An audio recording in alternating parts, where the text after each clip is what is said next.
Okay, new show, new segment. Every week in On the Job, we're going to take a look at what affects you at work. We're talking from how to deal with a boss you can't stand to how to break free from that office romance.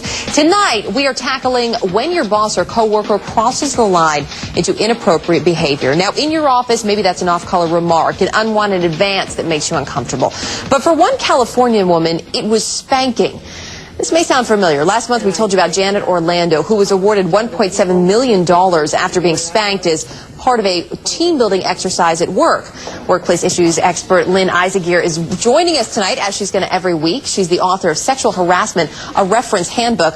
Lynn, great to have you with us. We're glad you're joining the Prime News family. But thanks, Erica. A question that comes up a lot with this story about Janet Orlando is, why couldn't she just say no to being spanked at work?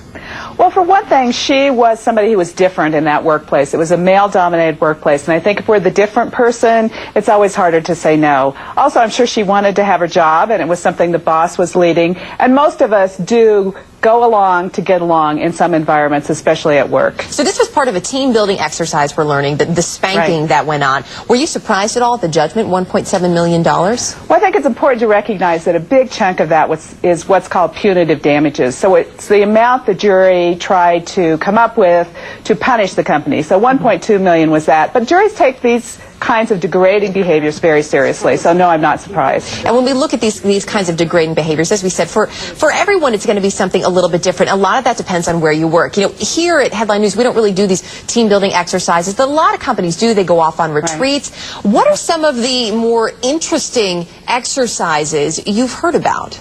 Well, I think there's a lot of outdoor activities which can certainly be intimidating to some people. People go on river rafting trips, on ropes courses. I've seen a lot of exercises where people are really required to disclose secrets or most embarrassing moments, things like that. And if you're required to be there, it can be coercive. So it's something we need to think about. As leaders, we really need to think about what is inclusive, what really is something that everyone can participate in. And like you said, sharing secrets can be enough to really make someone feel uncomfortable. So if I'm feeling uncomfortable, if I feel that some of the behavior around the office is inappropriate, what do I do?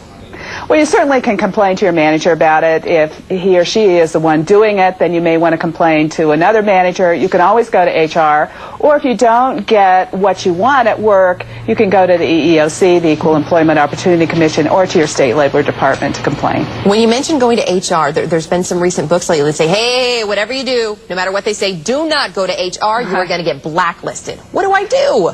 Well, you know, certainly we would hope you have a good HR organization, and they certainly do exist out there, and you are protected from retaliation, which means legally, if you are coming forth in good faith, you can't just make something up, but if you're coming forth in good faith, they can't retaliate against you. They can't do something bad to you just because you complained. And again, as leaders, we want to protect people who are complaining in good faith. And always best to get everything in writing. We only have about 15 seconds left. I know you have a quick list, though, of red flags of a hostile environment.